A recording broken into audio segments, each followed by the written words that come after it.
اب آپ اس مبارک سلسلے کا 24واں حلقہ سماعت فرمائیں۔ جو ہونا تھا وہ تو ہوا، لیکن یہ بتاؤ کیا یہ محمد مصطفیٰ اللہ کا سچا نبی؟ اس نے کہا اللہ ہے سچا، اللہ کا سچا نبی۔ اس نے کہا وہ نبی سچا ہے۔ اس نے کہا اچھا یہ وہی محمد الرسول اللہ ہیں جن کا ذکر تورات میں؟ نے کہا ہاں بالکل وہی محمد الرسول۔ تو اس نے کہا پھر ہم نے کیوں آخر مقابلہ کیا؟ اس نے کہا بس یہ اتفاق کی بات ہے، ورنہ وہ اللہ کا نبی تو سچا ہے۔ تو اس نے کہا یا رسول اللہ دخل الاسلام فی قلبی، میں اس وقت جب چھوٹی بچی تھی ان کی یہ باتیں سننے کے بعد اسلام جو تھا وہ میرے دل میں داخل ہو گیا، اسلام میرے دل میں اثر کر گیا، لیکن اللہ کی قدرت تھی کہ مجھے اسلام نصیب بہت بعد میں ہوا، لیکن اسلام جو تھا وہ میرے گھر میں آ چکا تھا۔ اللہ تبارک و تعالی نے سرکار دو جہاں صلی اللہ علیہ وعلا آلہ واصحابہ وسلم تسلیما کثیرا کثیرا کو تمام خیبر پہ فتح عطا فرمائی، حصون فدق بھی فتح ہو گئے۔ صرف یہود تیمہ جو تھے نا جی، انہوں نے پہلے بندہ بھیج دیا، انہوں نے کہا حضور ہم جزیہ دینے کے لیے تیار۔ حضور نے قبول کر۔ اب باقی یہودی جب تنگ آئے، قلعے کھولے اور حضور سے کہا جی ہم سلو کرتے ہیں۔ حضور نے کہا سلو کی شرطیں جو ہیں وہ یہ ہوں گی، ایک تو سب سے پہلی شرط یہ ہے کہ ہم کسی کو یہاں نہیں چھوڑیں گے، سب شام نکل جاؤ، اور دوسری شرط یہ ہے کہ تم سونا چاندی اور ہتھیار یہ تینوں چیزیں اپنے ساتھ نہیں لے جا سکتے، اس کے علاوہ جو سامان لے جانا چاہتے ہو لے جاؤ۔ اور چوتھی شرط یہ ہے کہ اگر کسی نے سونا چاندی کا کوئی خزانہ چھپا لیا یا چوری کر لیا تو پھر سب یہودیوں کو قتل کر دیا جائے گا۔ اب وہ کیا کر سکتے تھے؟ وہ دیکھ چکے تھے کہ شکست ہمارا مقدر ہے۔ اسی اثنا میں بنی غطفان کا لشکر پھر واپس آیا۔ بنی غطفان پھر آ گیا یہودیوں کے پاس، کہنے لگا کہ میں آ گیا ہوں اور میرے 4000 بندہ پہنچنے والے، کیوں بزدل بن رہے ہو؟ انہوں نے کہا تم ہی تو ہو جس نے سب کو برباد کیا۔ انہوں نے کہا جب ہم نے مدینے پہ چڑھائی کی تھی تم لشکر لے کے بھاگ گئے، اب تم نے کہا میں آ رہا ہوں، میں آ رہا ہوں، میرا لشکر آ رہا ہے، میرا لشکر آ رہا ہے، پھر تم نے کہا جو ہمارے گھر پہ حملہ ہو گیا لشکر میرا واپس چلا گیا۔ اب جب ہم سب قتل ہو گئے، سردار مارے گئے، سارے مارے گئے، قلعے فتح ہو گئے، مسلمان ہم پہ غالب، اب تو پھر آگے ہمیں لڑانے کے لیے ہمیں مت بھراؤ، جدھر جانا جاؤ، تو ہم نہیں لڑتے، اب ختم۔ تو یہودیوں نے کہا کہ حضور ہمیں ساری شرطیں قبول۔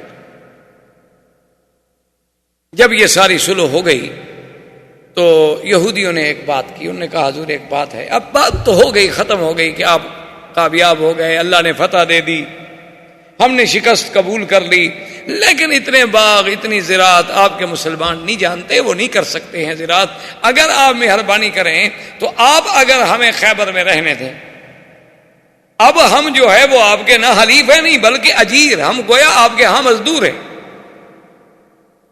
آپ نے آخر کسی کو تو مزارہ رکھنا ہے نا زمینوں کے لیے، تو ہم اپنے باغات کو زمینوں کو جانتے ہیں، آپ ہمیں ہی مزارہ رکھ لیں۔ حضور نے فرمایا دیکھو ہم مزارہ رکھتے ہیں، لیکن اگر کبھی کسی نے ایک مسلمان کو قتل کیا تو پھر پورے یہودیوں کو قتل کیا جائے۔ انہوں نے کہا جی یہ شرط ہمیں قبول ہے۔ حضور نے فرمایا ٹھیک ہے، تم زمینیں کاشت کرو، سب کچھ کرو، آدھا پھل تمہارا آدھا مسلمان۔ اسی اثنا میں ایک عورت جس کا نام زینب تھا، بعض روایات میں ہے کہ فاطمہ تھا، یہودی تھی، وہ آئی حضور کی خدمت میں، اس نے کہا کہ یا محمد صلی اللہ علیہ وسلم اب اللہ نے آپ کو فتح دے دی، عزت دے دی، لیکن یہ بڑی بات ہے کہ جیتنے کے بعد بھی آپ نے پھر ہمیں زمینیں دے دی واپس، یعنی جنگ جیت کر اب تو چاہتے آپ ہمیں قتل کر دیتے، جلا وطن کر دیتے، نکال دیتے، لیکن سب کچھ کے بعد آپ کہتے ہیں کہ آدھا پھل بھی ہم دیں گے، اتنی رعایت کر رہے ہیں تو میرا دل کرتا ہے میں آج آپ کی دعوت پکا کے لاتی ہوں، میری دعوت قبول فرمایا۔ حضور نے فرمایا لے آؤ۔ اس نے پوچھا کہ حضور صلی اللہ علیہ وسلم کو کیا پسند ہے، تو صحابہ نے بتلایا کہ حضور صلی اللہ علیہ وسلم کو بکرے کا گوشت اور خاص طور پر اس کے اگلے حصے، اگلے جو دو چوڑے ہوتے ہیں وہ زیادہ پسند، اور کتف جو ہے حضور صلی اللہ علیہ وسلم کو پشت جسے کہتے ہیں وہ زیادہ پسند۔ اس نے اس میں زہر ڈالا، گوشت پکایا، اور گوشت پکا کے حضور صلی اللہ علیہ وسلم کے سامنے لے آئی. صحابہ بھی بیٹھے ہوئے تھے. حضور پاک نے فرمایا اچھا کھاؤ. بشر بن البراء جو تھے انہیں نوالا لیا، حضور پاک نے بھی نوالا لیا، اور اس کے بعد انہوں نے کہا فول کو روکو روکو روکو روکو، انہا مسمومۃ، اس میں زہر ہے. لیکن بشر وہ لقمہ کھا گئے، حضور بھی تھوڑا سا چکھ بیٹھے. حضور نے فرمایا بلاؤ اس کو. بلایا گیا. آپ نے فرمایا اس میں کیا ہے؟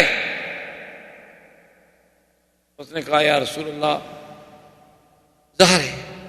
لیکن آپ کو کیسے پتا چلا ہے؟ آپ نے فرمایا مجھے اس بکری کے گوشت نے بتلایا ہے کہ لا تاکلنی یا محمد، مجھے مت کھاؤ، انا مسموم، میں زہریلا ہوں. لیکن بشر بیچارے نے چونکہ نوالا نگل لیا تھا، اس پر زہر کا اتنا اثر ہوا کہ اسی وقت ان پہ شلل ہو گیا، ان پہ فالج کر گیا، اور 1 سال کے بعد وہ بیچارے شہید ہو گئے. اور اسی کے جرم میں حضور نے بس اس عورت کو سزائے قتل دی. اسی اسنا میں ایک مسلمان نے آ کر بتایا، اس نے کہا کہ یا رسول اللہ انہوں نے آپ کے ساتھ معاہدہ کیا ہے کہ ہم سونا چاندی جو ہے نہیں چھپائیں گے. وہ ان کا سب سے بڑا سردار جو ہے کنانہ ابن ابی الحقیق، اس نے خود سونا چاندی چھپایا ہوا ہے اپنے قلعے میں، ہمیں نہیں بتلایا. حضور پاک جب گئے خزانہ ملا، کنانہ ابن ابی الحقیق کو بلایا. اس نے کہا ہاں یا رسول اللہ میں نے غداری کی ہے. آپ نے فرمایا اگر غداری کی ہے تو غدار کی سزا موت ہے. اس کو حضور صلی اللہ علیہ وسلم نے قتل کی سزا جاری کر دی. اور حضور صلی اللہ علیہ وسلم خیریت کے ساتھ عازم مدینہ منورہ ہوئے کہ اللہ نے خیبر میں فتح عطا فرما دی. اب مکے والے جو تھے وہ انتظار میں تھے کہ ہمیں پتہ نہیں چل رہا کہ خیبر کا کیا ہوا. ایک آدمی تھا حجاج ابن علات، وہ آیا مسلمان ہو گیا. اس نے کہا حضور میں اسلام تو لے آیا ہوں لیکن میرا بہت سارا پیسہ پھنسا ہوا ہے مکے میں، اگر اجازت ہو تو میں جا کر اپنا پیسہ اپنا مال وغیرہ تو مکے والوں سے وصول کر لوں. حضور نے فرمایا اجازت؟ نے کہا حضور اجازت دے رہے ہیں تو مجھے تو وہاں یہ نہیں بتانا ہوگا کہ میں مسلمان ہو گیا ہوں. میں نے بتا دیا پھر میرا مال کون دیتا ہے؟ اور پھر مجھے کچھ جھوٹ ووٹ بھی بولنا پڑے گا. حضور نے کہا اپنے مال کے لیے، اپنے حق وصول کرنے کے لیے اس قسم کی باتوں کو جھوٹ نہیں کہا جا سکتا، یہ ہیلا ہے، ایک بہانہ ہے. وہ جناب مکے میں پہنچا، مشرکین انتظار میں تھے. ان نے پوچھا کہ ہاں تم آئے ہو خیبر سے، بتلاؤ کیا پیچھے ہے تمہارا؟ انہوں نے کہا خوش ہو جاؤ مکے والو، اسرا محمد مصطفیٰ قید ہو گئے، اور خسر مسلمان سب شکست کھا. حضور خود قید ہو گئے، وہ لا رہے ہیں ابھی مکے میں تمہارے حوالے کرنے کے لیے. اور نے کہا جی کمال ہے یار، تم نے تو ایسی خوشخبری ہمیں سنائی ہے نا کہ بس ہم تو کل حفل منائیں گے، اور جناب مبارکیں اور دعوتیں اور پارٹیاں اور رقص و سرود شروع ہو گئے. اس نے کہا بابا بات سنو، مہربانی کرو جلدی سے میرا مال واپس کرو، مسلمانوں کو شکست ہو گئی ہے، مدینے میں مال بیچ رہے ہیں، میں جلدی جا کے ان کا مال خریدنا چاہتا ہوں. وہ کہتا ہے کہ جناب جس مال کی مجھے مہینوں میں ملنے کی امید نہیں تھی. انہوں نے کہا تم نے ایسی خوشخبری سنائی ہے، رات لو سارا مال اپنا. ایک رات میں سارے پیسے جمع کر کے دے دیے. لیکن حضرت عباس جب وہاں تھے، یہ مکے میں تھے اس وقت، تو ان کو جب یہ پتہ لگا کہ حضور قید ہو گئے، مسلمانوں کی شکست ہو گئی، تو وہ اتنے ان پہ صدمہ ہوا کہ وہ بیچارے چارپائی سے لگ گئے. 3-4 روز کے بعد انہوں نے حجاج بن علات کے پاس آدمی بھیجا کہ میں بیمار ہوں، مجھے تکلیف ہے، مجھے گھر میں آ کے ملو. حجاج بن علات جب جا کے گھر میں ملا تو عباس جو ہیں وہ بڑے پریشان ہیں، اور انہوں نے کہا سیدھی سیدھی بات بتاؤ، میرے اوپر تو صدمے کا پہاڑ ٹوٹ پڑا ہے، 1000 اختلافات ہوں، لیکن آخر محمد مدنی قید ہو گئے، آخر حضور کے چچا ہے. اس نے کہا بات سنو، یہ راز رکھو گے؟ سردار ہو، دیکھو بات دل میں رکھنا. اس نے کہا دل میں. انہوں نے کہا میں تو خود مسلمان ہو گیا ہوں، کوئی قید جید نہیں ہوا. وہ تو یہود تباہ برباد ہو گئے، وہ تو سارے قلعوں پر مسلمانوں کے پرچم لگ گئے، مسلمانوں کو فتح ہو گئی. یہود کوئی شام چلے گئے، کوئی جزیہ دینے پہ آ گئے، کوئی وہاں نوکر بن کے کھیتی باڑی کر رہے ہیں، اور حضور خیریت سے مدینے جا رہے ہیں. یہ تو میں نے اپنا مال وصول کرنے کے لیے جھوٹ بولا ہے. اس نے کہا اچھا ٹھیک ہے، چلو بس میں کسی سے بات نہیں کروں گا. اس کے بعد یہ مال لے کے نکل پڑا، اور دوسرے دن یہ خبر سننے کے بعد حضرت عباس تو فوراً ٹھیک ہو گیا. وہ تو ایک نفسیاتی حملہ تھا. خوشی میں آپ نے لباس پہنا، غسل کیا، عطر لگایا، بڑا اچھی پوشاک پہنی اور کعبے کا طواف. جب کعبے کا طواف کیا تو باقی جو کافر تھے وہ آئے، کہنے لگے اچھا عباس یار بڑے بہادر ہو، تمہارے اتنے رشتہ داری، اتنی قرابت داری، اور حضور قید ہو جائیں اور سارے تمہارے رشتہ دار شہید ہو جائیں، قتل ہو جائیں، اور تم پھر بھی آج بڑے اچھا اعلیٰ لباس پہن کے طواف کر رہے، یار واقعی اتنی موت پر، اتنے صدمے پر برداشت کرنا عباس تمہارا کام ہے۔ اس نے کہا سنو، ولا اسرا ولا قتل شہید، نہ حضور قید ہوئے اور نہ کوئی قتل ہوا، یہودی ختم ہو گئے۔ کیا کہہ رہے ہیں؟ انہوں نے کہا میں ٹھیک کہہ رہا ہوں۔ 2 دن گزرے تو جناب ان کو خبر پہنچی کہ خیبر تو اجڑ گیا، وہ تو مسلمان نے فتح کر لیا ہے۔ انہوں نے کہا حجاج کو ڈھونڈ، حجاج کا، حجاج تو مدینے پہنچ گیا، تو راستہ طے کر گیا، 4 دن کا سفر کر گیا، وہ کہاں ہاتھ آتا۔ اللہ تبارک و تعالیٰ نے حضور پاک صلی اللہ علیہ وسلم کو بخیریت وہ جو وعدہ کیا تھا کہ فتحً قریبا اور مغانمہ، ہم آپ کو ایسا مال غنیمت دیں گے کہ خیبر جس میں صرف ایک علاقے میں 4000 تو صرف کھجور کا درخت تھا، صرف ایک علاقے میں، سونا چاندی زمین زراعت کھجور، اتنی بڑی غنیمت اللہ نے عطا فرمائی اور کامیابی عطا فرمائی۔ وآخر دعوانا ان الحمدللہ رب العالمین۔ برادران اسلام،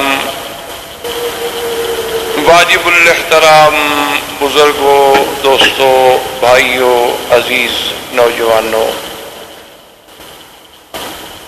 سرکار دو عالم سیدنا محمد عربی صلی اللہ علیہ وسلم کے سیرت طیبہ کے بارے میں دروس کا یہ سلسلہ اللہ تبارک و تعالی کی رحمت سے غزوہ خیبر اور فتح خیبر تک تقریباً ہم پہنچے۔ اللہ نے حضور کو کامیابی عطا فرمائی اور حضور صلی اللہ علیہ وسلم خیبر سے کامران کامیاب مدینہ منورہ واپس تشریف لائے۔ اسی ضمن میں جیسا کہ آپ پہلے سیرت طیبہ میں پڑھ چکے ہیں کہ جن لوگوں نے احزاب کے موقع پر، غزوہ خندق کے موقع پر جو قبائل کفار قریش کے ساتھ مل کے چڑھ دوڑے تھے مدینے پر، ان میں بڑے بڑے قبائل بھی تھے اور چھوٹے چھوٹے قبائل بھی تھے۔ تو حضور صلی اللہ علیہ وسلم نے چونکہ حدیبیہ میں قریش کے ساتھ تو صلح ہو گئی اور کچھ لوگ جو تھے وہ قریش کے حلیف بن گئے اور کچھ قبیلے جو تھے وہ حضور صلی اللہ علیہ وسلم کے حلیف بن گئے۔ ان میں تو بہرحال اب لڑائی کا امکان نہ رہا، چونکہ 10 سال کے لیے معاہدہ ہو گیا کہ ہم آپس میں نہیں لڑیں گے۔ لیکن جو قبائل نہ تو قریش کے حلیف بنے نہ حضور صلی اللہ علیہ وسلم کے حلیف بنے اور انہوں نے احزاب میں شرکت کی تھی، تو ان کو ادب سکھانے کے لیے حضور نے مختلف سرایا بھیجا تاکہ آئندہ کسی قبیلے کو جرأت نہ ہو کہ بھی جب تمہارے ساتھ ہمارا اختلاف ہی نہیں، تمہارے ساتھ ہماری جنگ ہی نہیں ہے، اگر قریش ہمارا مقابلہ کرنا چاہتے ہیں اور تم وہاں سے خام خواہ ان کے ساتھ مل جاتے ہو۔ اس لیے کئی سرایا ہیں، سریہ، مارکہ اور غزوہ۔ غزوہ تو یاد رکھیں ہمیشہ اس کو کہا جاتا ہے کہ جس میں سرکار دو عالم نے صلی اللہ علیہ وسلم نے خود بھی شرکت فرمائی، وہ تو غزوہ۔ اگر آپ نے شرکت نہیں فرمائی اور آپ نے فوج بھیجی، جماعت بھیجی، کسی کو امیر بنایا، تو اس کو سریہ کہتے ہیں یا مارکہ کہتے ہیں، اس کو غزوہ نہیں کہا جاتا۔ کیونکہ بعض چیزیں ہمارے ہاں خاص طور پہ اردو زبان میں جب بعض چیزیں منتقل ہوتی ہیں نا تو ایک غلط العام بن جاتی ہیں، اغلاط العام بن جاتی ہیں کہ وہ ان کے نزدیک ہر جنگ ایک غزوہ ہے۔ اور بعض لفظ تو ایسے اللہ معاف فرمائے، ایسے پڑھے لکھے لوگ بھی عجیب عجیب استعمال کرتے ہیں کہ مثلا اللہ معاف فرمائے کوئی کرکٹ جیت گیا، عجیب معجزہ ہو گیا۔ نعوذ باللہ، معجزہ تو وہ ہوتا ہے جو نبی کے ہاتھ پہ ہو۔ اچھا جی فلاں آدمی نے تقریر کی ہو تو ایسا بات ہو تو بس کمال ہو گیا جی، یہ تو معجزہ کر دکھایا ہے۔ نعوذ باللہ، بھائی معجزہ ایک خاص اصطلاح ہے، جیسے کرامت ایک خاص اصطلاح ہے کہ جو ہمارے خارق عادت اللہ کے حکم سے اذن سے پیغمبر کے ہاتھ پہ ظاہر ہو وہ معجزہ کہلاتا ہے. یہ نہیں کہ کسی کے ہاتھ پہ ہو وہ اگر ولی کے ہاتھ پہ ہو تو معجزہ نہیں ہوتا, وہ کرامت کہلاتا ہے. اور اگر کسی عام آدمی کے ہاتھ پہ ہو تو آپ کہیں کہ اچھا جی ہو گیا, اتفاق سے کامیابی حاصل ہو گئی یا ان کی محنت جو ہے وہ رنگ لے آئی, لیکن یہ تو نہیں کہ معجزہ ہو.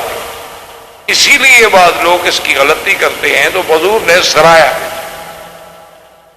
اور ایک سریے میں ایک واقعہ پیش آیا. وہ واقعہ بظاہر باعتبار ظاہر ایک چھوٹا تھا لیکن اس کے اندر بہت بڑی حکمت. ایک سریہ جب گیا, کافروں کے ساتھ لڑائی ہو رہی تھی, تو کافروں میں سے ایک آدمی تھا جس کا نام تھا مرداس. وہ کافر بھی تھا اور گستاخ بھی تھا. وہ بات بات میں ایسی باتیں کہتا جیسے حضور صلی اللہ علیہ وسلم کی شان میں گستاخی. تو حضرت اسامہ ابن زید نے جب اس کی بات سنی تو جوش میں آئے اور اس کو مارنے کا ارادہ کیا. وہ بھاگ بھی رہا ہے اور نعوذ باللہ باتیں بھی حضور کی شان کے خلاف کر رہا ہے. اور حضرت اسامہ ابن زید بھی پیچھے بھاگ رہے ہیں. جب ایک جگہ ایسی آ گئی, ایک درخت کے قریب ایسی آ گئے کہ اس کو یقین ہو گیا کہ میں اب اسامہ کے ہاتھوں سے نہیں بچ سکتا, اور ایک اور انصاری صحابی بھی اسامہ کی مدد پہ آ گئے. اس کو یقین ہو گیا کہ اب میں نہیں بچ سکتا.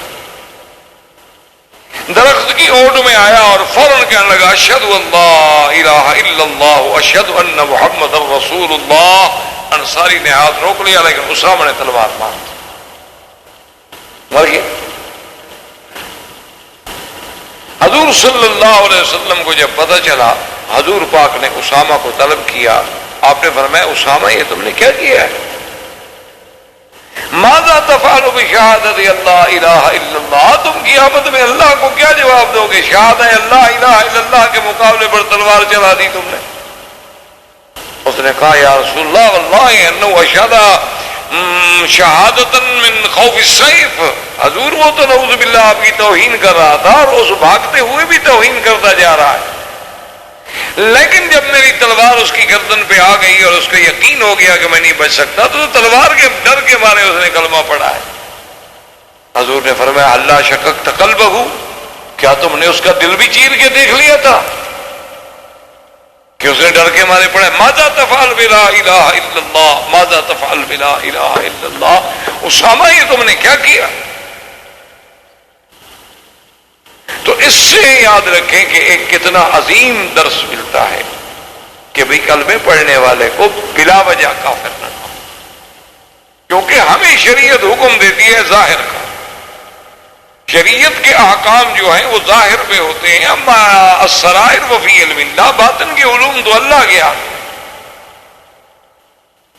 تو اس لیے اسلام کا یہ حکم ہوتا ہے کہ بلا وجہ کسی کو کافر نہ کہیں, اور اگر کوئی بندہ کلمہ پڑھتا ہے تو پھر اس پر آپ حملہ نہ کریں, چونکہ وہ کلمہ پڑھ لیا مسلمان ہے. اب آپ یہ نہ کہیں اس نے ڈر سے پڑھا ہے, اس نے پیسے کے لیے پڑھا ہے, اس نے کسی عورت سے شادی کرنے کے لیے پڑھا ہے, کسی طرح پڑھا ہے, لیکن کلمہ تو اس نے پڑھ لیا ہے.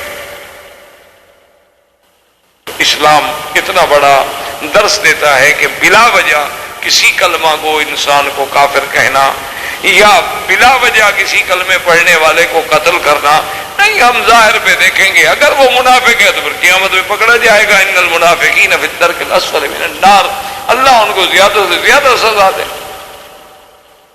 اسلام ظاہر کو قبول کر. اب ان واقعات کے بعد سرکار دو جہاں صلی اللہ علیہ وسلم نے اعلان فرمایا عمرۃ القضاء کا, جو کہ 1 سال گزر گیا اور حضور صلی اللہ علیہ وسلم بغیر عمرے کے واپس تشریف لے گئے تھے اور عمرۃ القضاء کرنا. اسی لیے یہ بھی ایک سیرت سے ہمیں سبق ملا کہ اگر آپ نے مثلا احرام باندھا ہے اور آپ روک دیے گئے,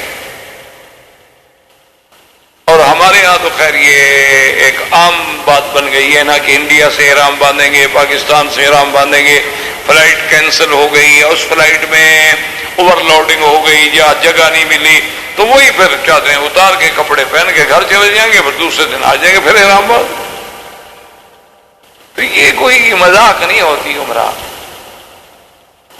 جب ایک دفعہ آدمی نیت کر کے احرام باندھ لے اور اس کے بعد ایئرپورٹ پہ آ گیا، پاسپورٹ میں غلطی نکل آئی، کوئی ویزے میں غلطی نکل آئی، یا اس کو جہاز میں سیٹ نہیں ملی، اب وہ رہ گیا ہے، وہ احرام نہیں کھول سکتا، وہ اسی طرح احرام کی حالت میں رہے گا جب تک اس کی بکری جو ہے حرم میں ذبح نہ کر دی جائے، چاہے 10 مہینے پھرتے رہو، 2 مہینے پھرتے رہو، 1 مہینہ پھرتے رہو، وہاں سے وہ انتظام کرے گا، کسی آدمی کو پیسہ بھیجے گا، وہ حرم میں اس کی بکری ذبح کرے گا، اس کو اطلاع دے گا کہ تمہاری دم ذبح ہو گئی، اب وہ سر مڑا کے پھر احرام کھولے گا، اور عمرہ بھی اس کے ذمہ ہو گیا، چونکہ نیت کرنے کے بعد عمرہ واجب ہو گیا تھا، عمرہ بھی اس کو قضا کرنا ہوگا۔ جیسے کہ حضور صلی اللہ علیہ وسلم کو جب کفار قریش نے روک دیا تو آپ نے باقاعدہ اپنا سر مڈایا، احرام کھولا، اور پھر اگلے سال عمرۃ القضاء کا اعلان کیا۔ یہ شریعت مذاق نہیں ہوتی کہ گھر سے احرام باندھے، اچھا جی جدے میں احرام باندھا، گھر میں 2 رکعت پڑھی، نیت کی، بیگ پڑی، ایئرپورٹ اپنا اڈے پہ آئے، بس نہیں ملی، ٹیکسی کام کی نہیں ملی، اچھی موٹر نہیں ملی، دوست نہیں ملا، کپڑے اتارے گھر چلے گئے، وہ تم تو احرام میں ہو، چاہے تم دوسرے کپڑے پہن لو، لیکن احرام سے تب نکلو گے جب تم سر منڈاؤ گے یا بال کٹاؤ، اس کے بغیر تم احرام سے نکل نہیں سکتے۔ اور اسی طرح ایک حدیث مبارک میں یہ بھی ہے حل کہ اگر تم اپنے ملک سے چل رہے اور تمہیں خطرہ ہے کہ میں رستے میں روک دیا جاؤں، تو اسی وقت اگر نیت میں آدمی کہہ لے کہ محلی ہے سو حبستنی، میرا اللہ میرا وہی مقام ہوگا جہاں تو مجھے روک دے، تو پھر جہاں روکا جائے پھر وہی بکری ذبح کر سکتا ہے۔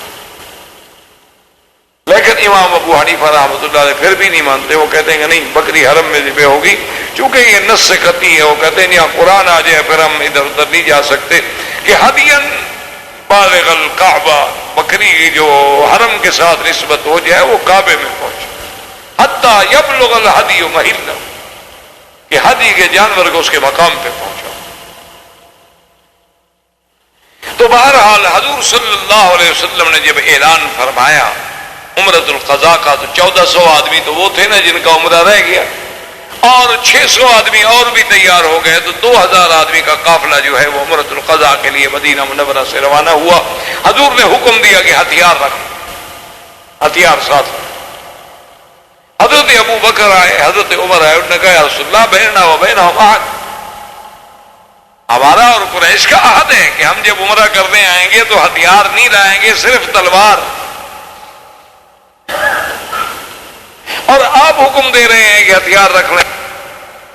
بیننا و بینہم عہد، حضور پاک صلی اللہ علیہ وسلم نے فرمایا، آپ نے فرمایا کہ یا ابا بکر انی اخاف الغدر من قریش، مجھے قریش پر اعتماد نہیں ہے، مجھے غدر کا خوف ہے کہ وہ دھوکہ کریں گے، اور اگر انہوں نے دھوکہ کر دیا تو پھر ہم کیا کریں گے؟ مسلمان کو بڑا حذر ہونا چاہیے، تیار ہونا چاہیے۔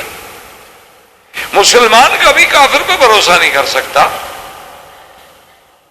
جو کافر پہ بھروسہ کرتا ہے پھر وہ تو مسلمان ہی نہیں۔ مسلمان تو ہر وقت استعداد میں ہو۔ آپ نے فرمایا، حضرت عمر نے کہا حضور وہ تو بالکل ٹھیک ہے، آپ کا فرمان آنکھوں پر، لیکن ہمارا ان کے ساتھ عہد جو ہے، آپ نے فرمایا عمر کیا کہہ رہے ہو؟ عہد یہ ہے کہ ہم عمرے میں، حرم میں، مکے میں ہتھیار لے کر نہیں داخل ہوں گے، لیکن ہم حرم کے باہر ہتھیار رکھ دیں گے۔ لیکن ایسا تو نہ ہونا کہ دشمن ہم پر حملہ کر دے تو ہم مدینہ منورہ سے ہتھیار لینے کیسے آئیں گے 450 ویر؟ تو اب حضرت عمر کو بھی بات سمجھ آ گئی، حضور نے فرمایا ہتھیار لے لو، اور حضور صلی اللہ علیہ وسلم جب حد حرم پہ پہنچے اور آپ نے حکم دیا کہ بھئی چونکہ ہتھیار ہم نے حرم میں لے کر نہیں جانے، ہمارا معاہدہ ہے، ہتھیار باہر رکھ دو، لیکن 200 آدمی یہاں چھوڑو جو ہتھیاروں کی حفاظت کریں، اور اگر خدا نہ کرے، یعنی آپ اندازہ فرمائیں حضور کی دور اندیشی کا، اسی لیے آپ جنگ احد کا کبھی پلان دیکھیں، نقشہ دیکھیں۔ ابھی ایک بہت بڑے معروف جرنل تھے ہمارے پاکستان میں، بڑا نامور جرنل تھا، تو اس نے جنگ احد پہ باقاعدہ ایک کتاب لکھی اپنی ریٹائرمنٹ کے بعد۔ ریٹائر ہونے کے بعد جب وہ مدینہ منورہ آئے ان کو بھی عشق تھا حضور صلی اللہ علیہ وسلم سے، مسلمان کو تو عشق ہوتا ہے.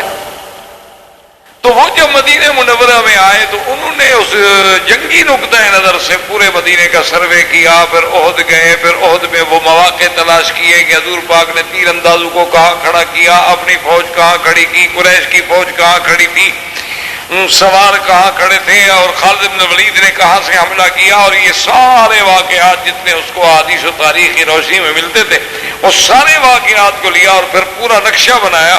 اور اس کے بعد پھر اس نے جنگی حکمت عملی پر اور دیگر جنرلز جو ہیں ان کے مختلف حوالے دیے اور ثابت کیا کہ آج 1400 سال کے بعد جدید طریقہ حرب کا کوئی ماہر بھی آ جائے تو اس سے اچھا نقشہ نہیں بنا سکتا جو حضور نے اس وقت بنایا تھا صلی اللہ علیہ وسلم. یعنی اعتراف کیا، اقرار کیا کہ حضور صرف اللہ کے نبی نہیں بلکہ سب سے بہتر جرنیل بھی تھے. کہ اتنی اچھی تخطیط. اب دیکھیں نا کہ حضور صلی اللہ علیہ وسلم کی نظر جہاں گئی ابو بکر عمر کی نظر نہیں گئی کہ بھی قریش مکہ ہیں دھوکہ کرتے تو پھر ہم کیا کریں. اور چلو ایک ایک تلوار کی اجازت ہے وہ ہمارے ساتھ ہوگی، اگر مکے میں لڑائی ہو بھی جائے تو چلو 2 گھنٹے 4 گھنٹے 6 گھنٹے تو ہم مقابلہ کریں گے نا. اچھا اب اگر ہم ہتھیار رکھ کے یہاں چلے جائیں اور 10 آدمی بٹھا دیں وہ آگے چھین لیں. اچھا وہ نہ بھی چھینے لیکن لڑائی ہو جائے تو 10 آدمی سارا ہتھیار اٹھا کے ہمیں کیسے پہنچائیں گے. آپ نے فرمایا نہیں 200 آدمی یہاں بیٹھے، عرب کے بعد بیٹھے رہو. اگر تمہیں پتہ لگے کہ کفار مکہ نے غداری کی ہے اور دھوکہ کیا ہے اور ہمارے ساتھ قتال شروع ہو گئی ہے تو فوراً ہتھیار لے کے ہمیں پہنچاؤ. اور اگر سنو کہ کوئی جھگڑا نہیں ہوا تو جو جماعت عمرہ کر لے گی ان میں سے پھر 200 آدمی ہم بھیج دیں گے، وہ آ کے پہرا دیں گے اور آپ جو ہے جا کے عمرہ مکمل کریں. حضور صلی اللہ علیہ وسلم تشریف لے آئے اور ابھی آپ حدود حرم میں داخل نہیں ہوئے تھے کہ ابو سفیان کا وفد پہنچا. اس نے کہا یا رسول اللہ بینک و بینک عہد، کہ آپ سلا نہیں لائیں گے، ہمیں پتہ لگا ہے کہ آپ ہتھیار لے کے آئے. ہم نے میں ہتھیار دیکھ لو خارجی حرم رکھ دیے، اب حرم میں نہیں لا رہے. اب چپ ہو گئے، حل کوئی نہیں. تو ابو سفیان نے اپنے دوستوں سے مشورہ کر کے ایک بات سوچی اور اس کا آ کے اعلان کر دیا مکے میں کہ مکے والوں فوراً اپنے گھروں سے چھوڑ کے نکل جاؤ اور پہاڑوں پہ چلے. انہوں نے کہا کیوں؟ انہوں نے کہا 2 باتیں ہیں. اصل بات تو یہ ہے کہ یہ جو مدینہ سے لوگ آئے نا ان کو مدینے میں ہما ہو گیا، بخار ہو گیا، ہما صفرا جسے آپ یرقان کہتے ہیں.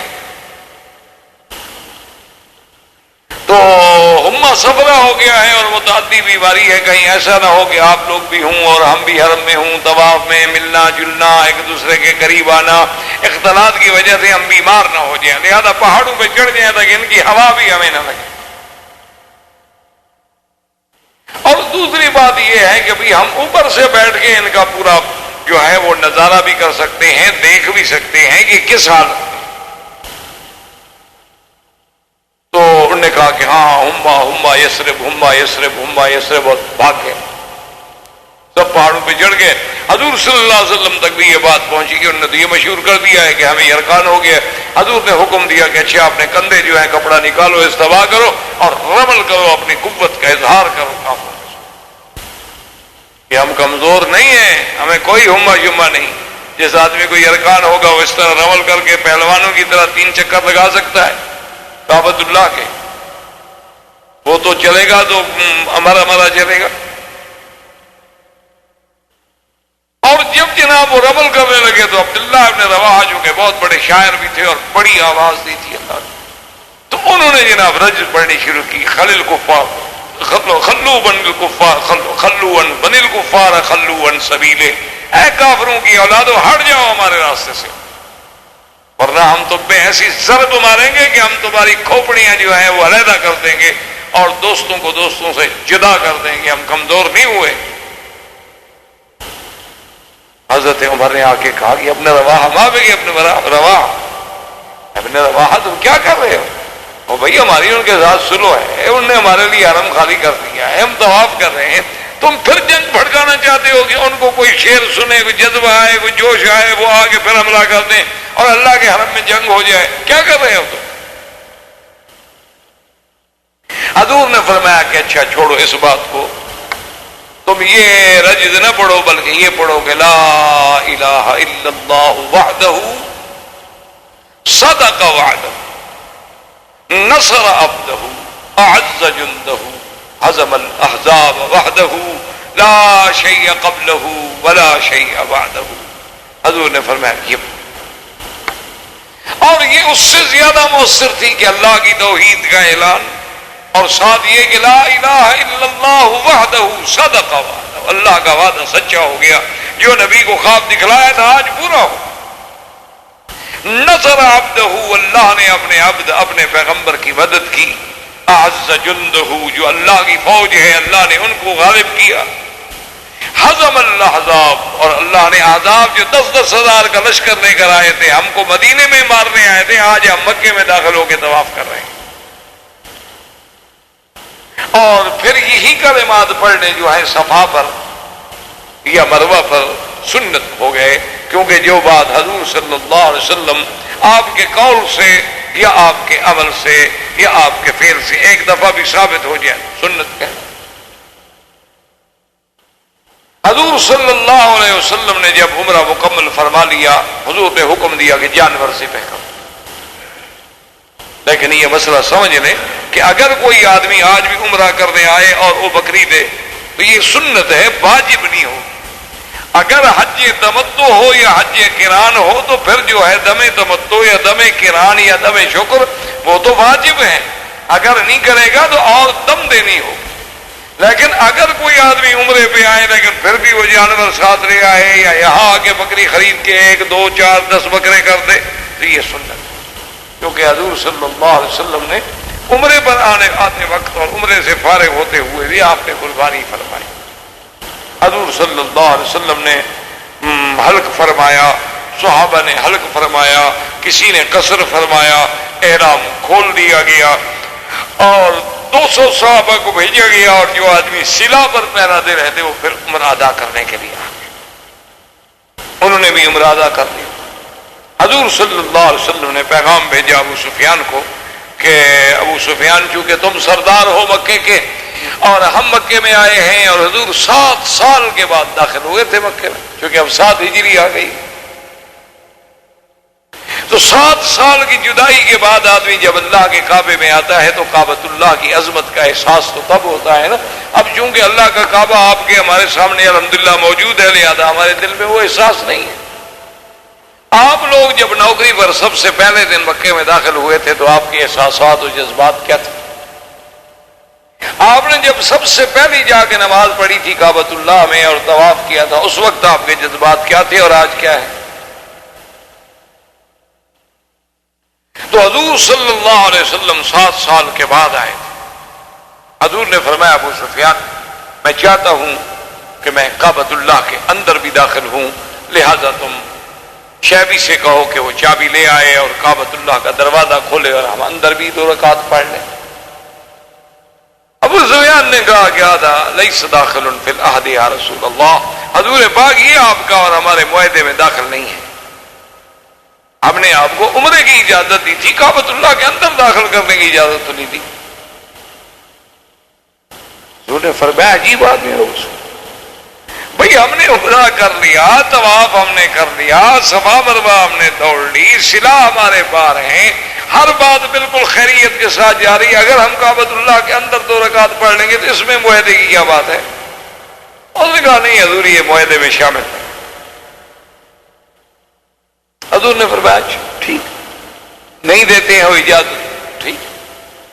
حضور نے فرمایا اچھا بلال تم ایسا کرو، یہ کعبے کے اندر تو ہمیں نہیں جانے دیتے، تم کعبے پہ چڑھ جاؤ اور اذان۔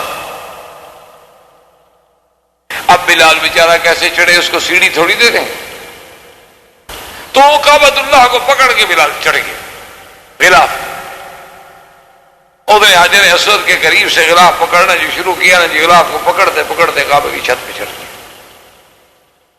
وہاں جا کے جب اذان دی تو اکرمہ نے اذان سنی، ابھی اکرمہ اسلام نہیں لائے تھے، مسلمان نہیں ہوئے تھے، اور یہ ابو جہل کا بیٹا تھا، کہنے لگا الحمدللہ بات بالحکم، کہنے لگا شکر ہے کہ میرا ابا مر گیا، ورنہ وہ آج اگر ہوتا تو اس کے دل پہ کیا گزرتی ہے، ھذا عبد اسود یعلو علی سطح الکعبۃ یکبر. عجیب بات ہے، ہم لوگ یہاں سردار ہیں اور یہ کالا غلام کعبے پہ کھڑے ہو کے اللہ اکبر کر رہا ہے، یہ کیا ہے؟ ہمارے لیے تو مرنے کا مقام ہے کہ تکبیر کے نعرے بلند ہو رہے. ابو سفیان کو کیا چھیڑا؟ ابو سفیان نے کہا دیکھو اپنے کعبے میں داخل نہیں ہونے کا، اس سے تو بہتر تھا کہ تم چابی دے دیتے. چلو کعبے کے اندر تو نماز پڑھتے، کعبے کے اندر اذان دیتے تو کوئی سنتا تو نہیں. تم نے زیادتی کی ہے، تم چابی دے دیتے. چابی نہ دینے کی وجہ سے دیکھا ہے کہ اذانیں ہو رہی ہیں اور سارے ہم پہاڑ پہ سن رہے ہیں. انہوں نے کہا ٹھیک ہے، آخر نماز جو پڑھتے ہیں تو اذانیں تو دینی ہے. خیر بہرحال جب 3 دن گزر گئے، حضور صلی اللہ علیہ وسلم نے ابو سفیان کے پاس پیغام بھیجا کہ اگر تم اجازت دے دو تو میرا دل چاہتا ہے کہ ہم 2 دن اور قیام کریں. اس نے کہا کہ لا، اللہ بیننا و بینکم 3 ایام. ہمارا آپ کا معاہدہ یہ تھا کہ ہم 3 دن کے لیے مکہ آپ کو خالی کر دیں گے. ہم نے اپنا وعدہ پورا کر دیا ہے، مزید رہنے کی ہم اجازت نہیں دیتے. کہا ٹھیک، اجازت نہیں دیتے، ہم جا رہے ہیں. حضور صلی اللہ علیہ وسلم نے تیاری فرمائی. اب جب حضور صلی اللہ علیہ وسلم جانے لگے تو صفحاء قریش، ان کو عربی میں کہتے ہیں صفحاء قریش، یعنی ان کے سمجھدار نہیں بلکہ یوں سمجھنے کے لونڈے، نوجوان، ان نوجوانوں کا گینگ جو تھا نا جی، یہ نئے لڑکے ہوتے ہیں نا، حالانکہ بڑے بڑے خاندانوں کے ہوتے ہیں لیکن کام ایسے کرتے ہیں جو عام بے وقوف بھی نہ کریں. یعنی عجیب جذبات ہوتے ہیں نا لوگ. ابھی میں آج ہی اخبار میں پڑھا تھا، پتہ نہیں کتنی عورتوں کو طلاق ہو گئی کہ کرکٹ وہ ہار گیا وہ جیت گیا. خامد نے کہا کہ اچھا ہوا، بیوی نے کہا تم نے میرے فین کی توہین کر دی ہے، جھگڑا ہوا، نتیجہ طلاق. کرکٹ والے وہاں کھیل رہے ہیں، وہ یہاں گھر برباد کر کے بیٹھے ہیں دونوں. انا للہ و انا الیہ. تو اس قسم کے لوگ صفحاء کہلاتے ہیں کہ بے وقوف. یہ عقل کی بات تو نہیں ہے نا کہ کرکٹ کوئی کھیلے بیوی تم چھوڑ دو. ایک آدمی نے باپ کو مار دیا، باپ آ کے ٹی وی کے سامنے بیٹھ گیا، دیہاتی آدمی تھا. اس نے کہا میں بھی دیکھوں کرکٹ. حالانکہ اس بیچارے کو کیا پتا کہ کرکٹ کیا ہے، جیسے کافر کوئی چال سمجھ نہیں آتی، اسی طرح ان کا یہ کھیل کبھی آپ کو سمجھ آتا ہے؟ وہ خود ٹیڑھا ہے، کھیل بھی ٹیڑھے. کوئی ہار کے جیت جاتا ہے، کوئی جیت کے ہار جاتا ہے. یہ رن ریٹ ہے، یہ نمبر ہیں، یہ پوائنٹس ہیں، یہ فلان ہے، یہ سیمی فائنل ہے، یہ فائنل ہے، یہ کیا ہوگا، کیا چکر ہے. تیری ہر نگاہ میں الجھن، تیری ہر ادا میں بل ہے. انگریز ظالم ہے نا، اس کی تیری ہر نگاہ میں الجھن، تیری ہر ادا میں بل ہے. میری آرزو میں لیکن کوئی پیچ ہے نہ خم. اے مسلمان ہے، سیدھا کھیلنا ہے، آؤ تلوار پکڑو، بات کرو. یہ کون سی بہادری ہے کہ آپ یہاں سے بٹن دبائیں، ریموٹ کنٹرول کے ذریعے میزائل پھینک دیں. یہ بہادر قوم اسی طرح لڑتی ہے.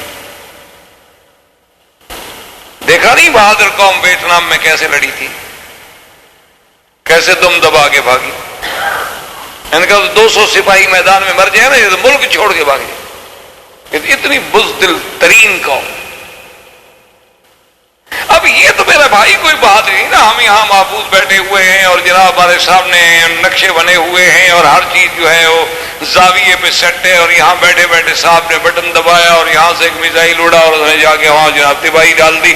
او جی ہم جیت گئے. کیا جیت گئے؟ منہ کالا ہو گیا بدبخت. تم چوری جو چھپکے سے وار کرے وہ بھی بہادر ہوتا ہے. ہم نے جناب یہ کر دیا، ہم نے ریڈیو کی بات پکڑ لی، ہم نے ٹی وی کی لہروں سے راستہ لے لیا، ہم نے ٹیلی فون کے ذریعے پکڑ لیا. وہ تم نہیں، بہادری کی بات یہ ہوتی ہے کہ جیسے مبارزت ہوتی تھی کہ سامنے آؤ، آ کے لڑو. اور یقین کریں مسلمان کتنا گیا گزرا ہے، آج بھی کفر اس کے سامنے کھڑے ہو کے نہیں لڑ سکتا. آپ نے دیکھا نہیں 7 لاکھ آدمی 400 مجاہدین سے لڑ رہے. کوئی عقل ہے یا نہیں؟ سمجھ ہے ایمان سے؟ ایک بندے کے اوپر ڈنڈا لے کے یوں کھڑے اور پھر بھی لڑ رہے ہیں. یعنی اگر آدمی کو شرم آئے تو ویسے گنگا میں ڈوب جائے. کہ یار ہم کس کے اچھا لڑ کس کے خلاف رہے ہو جی؟ ہمارا ملک ہے، اپنے ملک کے خلاف لڑ رہے ہو؟ کوئی عقل ہے؟ تم اپنا ڈنڈا لے کے رات گھر لڑنا شروع کر دو بیوی سے بچوں سے، تو کوئی کیا کہے گا؟ کہیں گے بھی اس کو مینٹل ہاسپٹل میں شہار بھیجو، ہوتا ہے پاگل ہو گیا ہے۔ آدمی دشمن سے لڑتا ہے، اگر اس کو اپنا ملک کہتے ہو تو پھر لڑائی بند،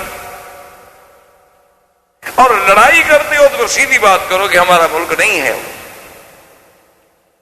لیکن کفر کی باتیں یہ آپ کو سمجھ نہیں آئیں گی، اس وقت آئیں گی جب اللہ نور ایمان سے سینے روشن کر دیں گے، جب آپ صرف قرآن و سنت کی روشنی میں سوچیں گے، یہ نہیں سوچیں گے کہ یہ انڈین ہے، یہ پاکستانی ہے، یہ سندھی ہے، یہ نہیں، ایک بات سوچیں گے کہ یہ مسلمان ہے اور یہ کافر۔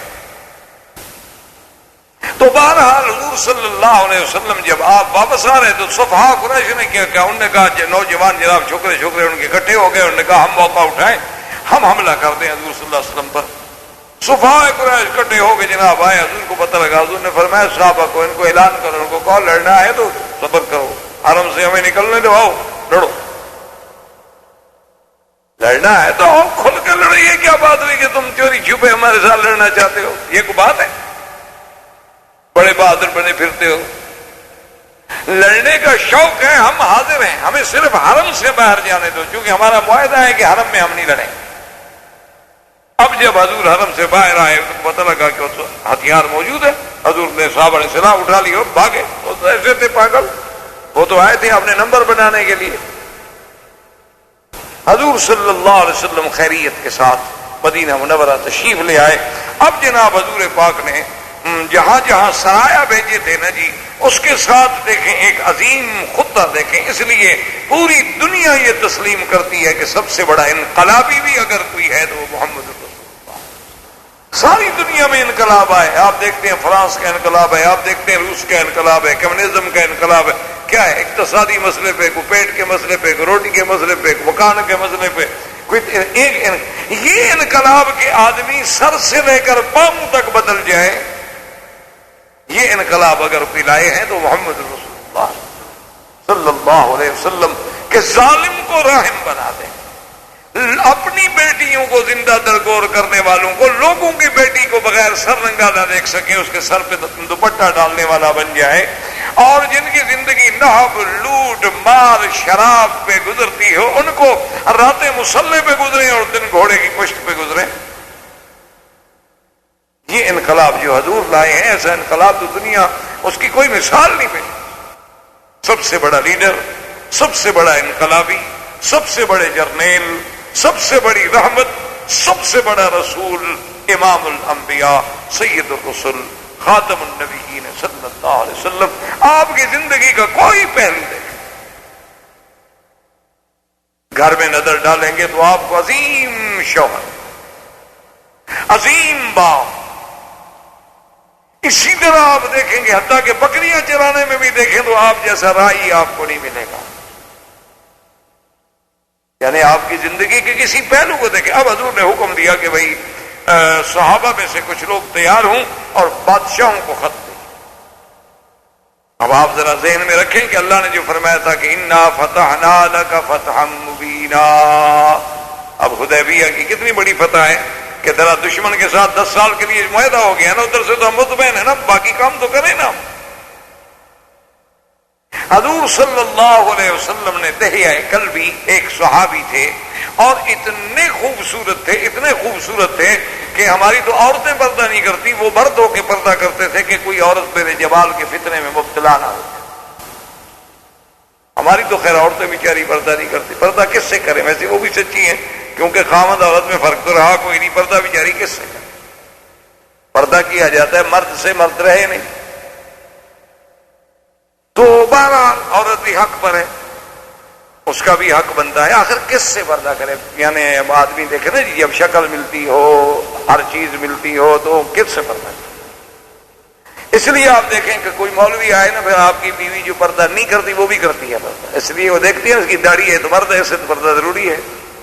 آپ شرط لگا لیں، جو عورتیں پردہ نہ کرنے والی ہوں چلو آپ میرے ساتھ جائیں، ہم جہاں سے گزریں گے وہ مولوی وکی جا رہا ہے ایسے کرو، یا ہم سے نفرت ہے کہ بو نہ آئے مولوی، اللہ عالم، ہم تو سمجھتے ہیں کہ حیا ہے، ہم تو سمجھتے ہیں کہ پھر بھی علم کا کچھ نہ کچھ آیا کہ چلو اتنا شرم تو ہے نا کہ ایک مولوی جا رہا ہے، اس کے سامنے تو کم از کم ہم شریعت کا مذاق نہ اڑائیں. یہ بھی میں سمجھتا ہوں ایک بڑی اچھی بات، ایک مثبت سوچ. کسی وقت بھی اس سے اللہ پاک راضی ہو سکتا. حضور نے حضرت دحیہ کلبی رضی اللہ تعالی عنہ کو بھیجا کہ تم جاؤ ہرقل کے پاس. اس وقت سپر پاور جو تھی وہ روم تھی نا، ایک روم اور ایک فارس، یہ سپر پاور تھی. اور روم جو تھا اس کا بادشاہ ہرقل کہلاتا تھا، اور کسرا جو تھا اس کے لوگ جو ہے وہ فارس کہلاتے. سرکار دو جہاں صلی اللہ علیہ وسلم نے دحیہ کلبی کو بھیجا اور خط، اور وہ خط کیا تھا؟ من محمد الرسول اللہ رب العالمین الى ہرقل عظیم الروم والسلام علی من اتبع الہدی اسلم تسلم یؤتک اللہ اجرک مرتین. حضور نے خط لکھا، یہ خط محمد رسول اللہ کی طرف سے ہے، اور ہرقل عظیم الروم جو بادشاہ ہے روم کا بڑا، اس کو سلام تو اس پہ ہے جس نے اللہ کی ہدایت کو مانا ہے، کیونکہ کافر کو آپ سلام علیکم تو نہیں کہہ سکتے. اور اس کے بعد حضور نے دعوت دی کہ بادشاہ سلامت اسلام لے آؤ. اگر تم اسلام لے آؤ گے تو اللہ تو تمہیں 2 اجر دیں گے، چونکہ تم اہل کتاب ہو، عیسائی ہو. ایک تمہیں اس دین کا اجر ملے گا اور ایک دین محمد مصطفیٰ صلی اللہ علیہ وسلم کا اجر ملے گا. اور اگر تم اسلام نہ لے آئے فإن علیک اسم المفلسین، پھر جتنی قوم تیرے ماتحت ہے ان کے اسلام نہ لانے کا گناہ بھی تم پہ ہوگا. اچھا، خدا کی شان یہ ہے کہ روم جو ہے، ہرقل جو ہے، ان کا جو دارالخلافہ تھا، جو مرکز تھا، وہ تھا قسطنطینیہ. لیکن قسطنطینیہ سے یہ ان دنوں میں جب حضور صلی اللہ علیہ وسلم نے خط بھیجا دحیہ کلبی کو بھیج کر، تو ہرقل جو ہے وہ بیت المقدس آیا ہوا تھا شام. اس کی وجہ یہ تھی کہ اس نے ایک منت مانی تھی کہ اگر میں بیت المقدس کو فتح کر لوں تو میں اس میں فلاں مقام سے پیدل چل کے داخل ہوں گا. تو وہ اپنی منت پوری کرنے کے لیے پیدل چل کے بیت المقدس میں آیا ہوا تھا. اچھا، اور اللہ کی قدرت کا نظارہ دیکھیں کہ راستے میں اس نے خواب دیکھا. جب وہ آ رہا تھا پیدل بیت المقدس کو، تو جب رات ہوئی سو گیا تو رات میں خواب دیکھا.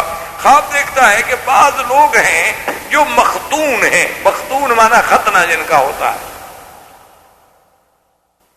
وہ آتے ہیں اور میرے ملک پہ قبضہ کرتے. یہ خواب دیکھا تو گھبرا گیا، کہ مختون کون ہوتے؟ اس نے اپنے قسیسین کو بلایا، قسائس کو بلایا، قساطر کو بلایا، علماء جو تھے ان کے بڑے بڑے ان کو بلایا، اور سب کو بلانے کے بعد اس نے کہا کہ میں نے ایسے خواب دیکھا ہے، یہ مختون لوگ کون ہیں؟ انہوں نے کہا جی یہودی بھی خطرہ بیٹھتے ہیں. انہوں نے کہا اچھا، اس کا مطلب ہے کہ پھر میرا خواب جو ہے ان کے بارے میں، جو ایسا کرو کہ میں حکم دیتا ہوں کہ یہود کا بچہ ختم، نہ رہیں گے نہ میرے ملک میں قبضہ کریں. اسی اثنا میں خدا کی قدرت ہے کہ ایک آدمی چوری کرتے ہوئے پکڑا گیا. وہ عرب کے آدمی تھا. جب اس کو مارنے لگے کپڑے کھل گئے، دیکھا وہ بھی مختون ہے. تو ہرقل کو یہ رپورٹ بھی پہنچی کہ جناب یہودیوں سے تو ہم ڈر رہے تھے، ایک اور آدمی پکڑا گیا، وہ تو یہودی بھی نہیں ہے، وہ تو کہتا ہے میں عرب ہوں ادھر کا، مکہ شریف کا، وہ بھی مختون ہے. میں کہا اچھا اس کو بلاؤ. اس کو پیش کیا گیا. اس نے کہا کہ اچھا تم کیوں مختون ہے؟ کہا جی ہمارے عرب جو ہیں وہ سارے ختان کے قائل ہیں، ختنہ ہوتا ہے واقعہ، چونکہ ہم ملت ابراہیمی پر ہیں. اپنے آپ کو تو یہ دعویٰ کرتے تھے نا چاہے مشرک. تو اب ہرقل سوچ میں پڑ گیا کہ یہ کون لوگ. اس نے کہا اچھا ایسا کرو کہ عرب کے بارے میں بھی معلومات کرو، ہم جلدی نہ کریں یہود کو ختم کرنے میں. ایسا نہ ہو کہ ہم ایک قوم کی نسل مٹا ڈالیں اور اس کے بعد نتیجہ کوئی اور نکل آئے. تو ہمیں صبر سے کام لینا چاہیے. اسی اثنا میں دحیہ پہنچے. ابھی دحیہ کی ملاقات نہیں ہوئی تھی کہ اس چور نے جو پکڑا گیا تھا اس نے ایک بات یہ بھی کر دی تھی کہ ان فینا نبی، مکے میں ایک نبی ہے جس کا نام محمد ابن عبداللہ ہے۔ ہرقل نے کہا اچھا؟ ہرقل چونکہ پڑھا لکھا آدمی تھا، اہل کتاب تھا، بادشاہ تھا، مطالعہ تھا انجیل کا، بائبل کا، کتابوں کا، اس نے پڑھا تھا کہ یہ زمانہ ہے ایک نبی پیدا ہوگا۔ اس نے کہا اچھا ایسا کرو کہ شام میں پتہ کرو کہ مکے کے لوگ آتے ہیں تجارت کرنے کے لیے، شام کوئی آدمی مکے کا کوئی وفد، کوئی ڈیلیگیشن آیا ہوا ہو تجارتی، تو پتہ کیا گیا تو ابو سفیان کا وفد آیا ہوا تھا، تو ان کو لے کر ہرقل کے پیش کر دیا گیا۔ ہرقل نے اپنے سارے قسیسین کو بٹھایا، ابو سفیان آ گیا، ملا، اس نے پوچھا کہ اچھا میں نے سنا ہے کہ مکہ میں مکرمہ میں ایک نبی پیدا ہوئے ہیں، آپ نے بھی سنا ہے؟ ہاں جی۔ کیا نام ہے؟ اس نے کہا محمد ابن عبداللہ۔ ہرقل نے کہا کہ ایکم اقرب نسبا الی محمد صلی اللہ علیہ وسلم، تم لوگ جو آئے ہو وفد ڈیلیگیشن تجارت کا، تم سب میں کون آدمی ہے جو نسب کے اعتبار سے زیادہ قریب ہو محمد الرسول اللہ؟ ابو سفیان نے کہا انا۔ اس نے کہا ہرقل میں ہوں، میں حضور کا قریبی رشتے دار ہوں، 5ویں جد میں میرا اور آپ کا دادا ایک ہے، جد خامس میں ہم مشترک ہیں۔ اس نے کہا اچھا ابو سفیان، پھر جو بات میں تم سے پوچھتا جاؤں وہ مجھے بتا، ایک تو بتاؤ نام کیا؟ اس نے کہا محمد ابن عبداللہ۔ اس نے کہا کبھی آپ کا نبوت کے دعویٰ کرنے سے پہلے آپ نے کبھی کسی بات میں جھوٹ بولا؟ ابو سفیان نے کہا کہ نہیں۔ کوئی معاہدہ کرے، وعدہ کرے، عہد کرے تو پورا کرتا ہے یا توڑ دیتا ہے؟ ابو سفیان نے کہا میں نے سوچا موقع تو ہے کوئی جھوٹ بولوں، لیکن میں نے سوچا کہ پھر قیامت تک عرب میں آر رہے گی کہ ابو سفیان نے سردار ہو کے جھوٹ بولا تھا، ورنہ میرا دل چاہتا تھا کہ میں حضور کے خلاف کوئی بات جھوٹ بول دوں۔ آج تو مسلمان جھوٹ بولتے ہوئے فخر کرتا ہے نا، بلکہ جو جتنا بڑا جھوٹا ہو اتنا بڑا سیاسی لیڈر بن سکتا ہے۔ لیڈر بننے کے لیے آج خصوصیات میں ایک خصوصیت یہ بھی شمار ہوتی ہے کہ وہ جھوٹ کتنا بڑا بول سکتا ہے اور کتنے بہتر انداز میں بول سکتا ہے۔ یہ کافر ہے، وہ کہتا ہے میں نے سوچا کہ جھوٹ بولوں، مجھے موقع ہے جھوٹ بولنے کا، اور مجھے یہ بھی پتا تھا کہ جتنے آدمی کھڑے ہیں اگر میں نے جھوٹ بولا تو یہ بھی میری توہین یا تردید نہیں کریں گے، جانتے ہیں کہ میں سردار ہوں، لیکن خفت آر، میں ڈر گیا کہ یار میرے خاندان پر ایک بٹا لگ جائے گا کہ ابو سفیان نے چلو حضور کے ساتھ دشمنی تھی لیکن دشمن پہ جھوٹ کیوں بولا؟ تو اس نے کہا اچھا کبھی معاہدہ؟ اس نے کہا جی بات یہ ہے کہ معاہدہ ابھی ہمارا ہوا ہے، 1-2 سال گزرے ہیں، حضور صلی اللہ علیہ وسلم 10 سال کا معاہدہ ہے، پتہ نہیں پورا کرتے ہیں کہ نہیں کرتے۔ لیکن ابو سفیان کہتے ہیں واللہ خدا کی قسم میں سمجھتا ہوں میں یہ بھی جھوٹ بولا، مجھے یقین تھا کہ حضور اپنا وعدہ پورا کریں، معاہدہ پورا کریں گے، حضور صلی اللہ علیہ وسلم کبھی وعدے میں خیانت نہیں کر سکتے۔ اس نے اس کے بعد پوچھا اچھا یہ بتاؤ کہ حضور صلی اللہ علیہ وسلم کے ماننے والے جو ہیں وہ بڑے لوگ ہیں یا غریب لوگ ہیں؟ انہوں نے کہا نہیں جی کیا پوچھتے ہیں، عبید اماء علفاؤنا، عبیدنا اماؤنا ضعفاؤنا، بالکل غریب لوگ ہیں، بڑے 1-2 آدمی ہیں کچھ، باقی تو سب غریب ہیں۔ ہرقل نے کہا ہاں ہم اتباع الرسل، اگر اس کی اتباع کرنے والے غریب ہیں تو پھر وہ نبی ہے، کیونکہ حق کی اتباع کبھی سرمایہ دار نہیں کرتا ہے جلدی سے، حق کی اتباع ہمیشہ نصیب ہی غریبوں کو ہے۔ اور اس کے بعد اس نے اور سوالات کیے، کرتا گیا، جب سارے سوالات ختم ہو گئے تو کہنے لگا ابو سفیان واللہ لو کنت فی موضعہ لغسلت قدماہ، خدا کی قسم آج اگر میں اس جگہ ہوتا جہاں محمد مصطفیٰ ہیں تو میں آپ کے پاؤں دھو کے پی لیتا۔ وہ سچا نبی، سارے حیران ہو گئے، ابو سفیان حیران ہو گیا، اس نے کہا اچھا جاؤ تم۔ جب باہر نکلا تو کہنے لگا ظہر امر ابی کبشا، اپنے ساتھیوں سے کہنے لگا یار سنو محمد مدنی کی بات کہاں جا پہنچی، ہم تو ادھر ادھر کی بات کر رہے تھے، دیکھو سپر پاور کا جو سب سے بڑا بادشاہ ہے روم کا بادشاہ وہ کانپ رہا ہے، وہ کہتا ہے میں ان کے پاؤں دھو کے پیوں گا۔ یار اب تو بات بڑھتی جا رہی ہے، تو خیر دہیا آ گئے، دہیا نے آ کے جب خط دیا تو جب ہرقل نے خط پڑھا حضور خط رونے لگے۔ اس نے کہا دہیا ایک بات کرو، میں آخر بادشاہ ہوں، اتنا جلدی میں کوئی فیصلہ نہیں کر سکتا، تم کساتر ہمارا جو سب سے بڑا عالم ہے نا اس کے پاس یہ خط لے کر جاؤ، اس کو پوچھو کہ ہرقل کہتا ہے تمہاری کیا رائے ہے۔ جب کساتر کے پاس خط لے کر گئے، اس نے جب خط پڑھا تو اس نے کہا اشہد ان لا الہ الا اللہ واشہد ان محمد الرسول اللہ، میں تو بھائی اسلام لے آیا، میں تو مانتا ہوں سچا نبی۔ اب ان کا سب سے بڑا آدمی جو تھا وہ مسلمان ہو گیا۔ اس نے اپنے باقی علماء کو بلایا، اس نے کہا دیکھو میں اسلام لا چکا ہوں، اسلام قبول کرو۔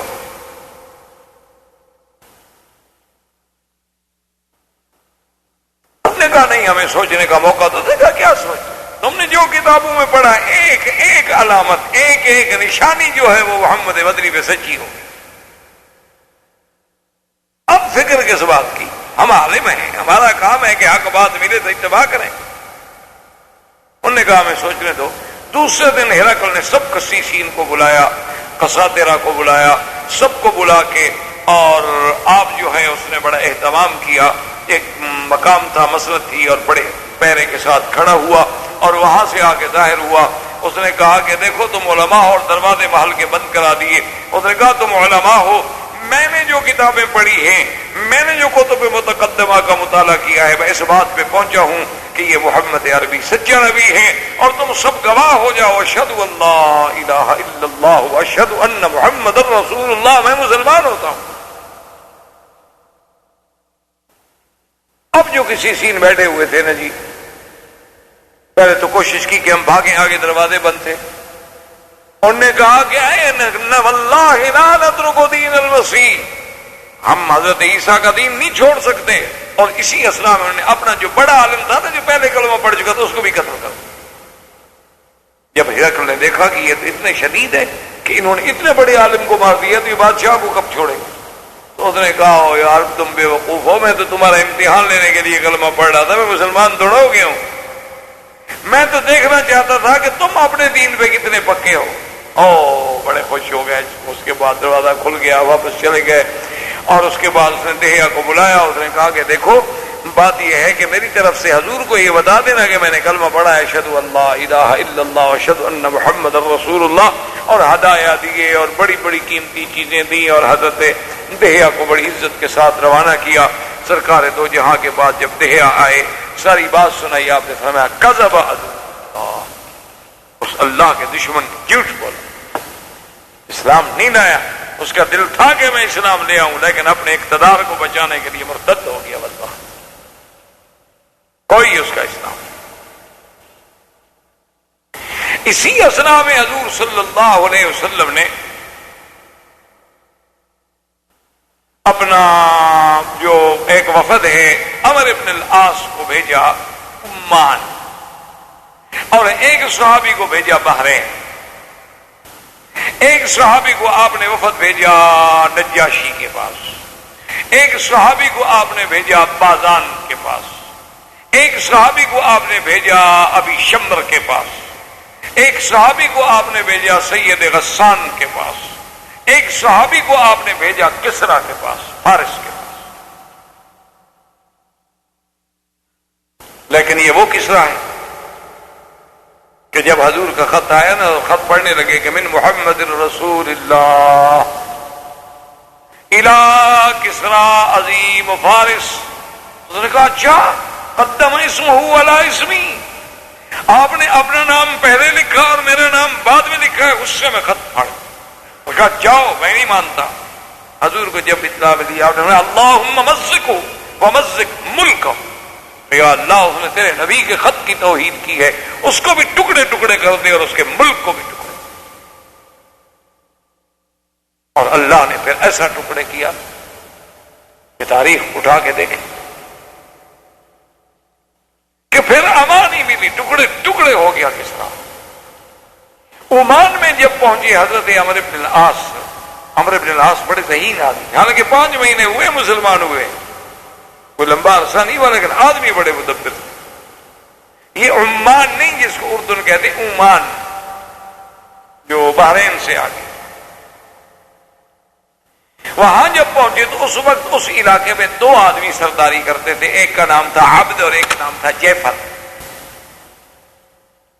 ایک حصے پر وہ بادشاہ تھا، ایک حصے پر وہ بادشاہ. عمرو بن العاص ذہین آدمی تھے، وہ جا کے وہاں رکے اور رکنے کے بعد انہوں نے معلومات کیے کہ بھی یہ بادشاہ کیسے ہیں، کس بات سے خوش ہوتے ہیں، چونکہ بادشاہ ہے نا، بادشاہ تو پھر بادشاہ ہی ہوتا ہے نا، اور ان کو کس انداز میں ملنا چاہیے، کون سی بات ان کو متاثر کرتی ہے، کون سی بات سے یہ ناراض ہوتے ہیں، سارے معلومات دی. معلومات لینے کے بعد یہ پتا کہ اچھا ان دو میں نرم کون ہے.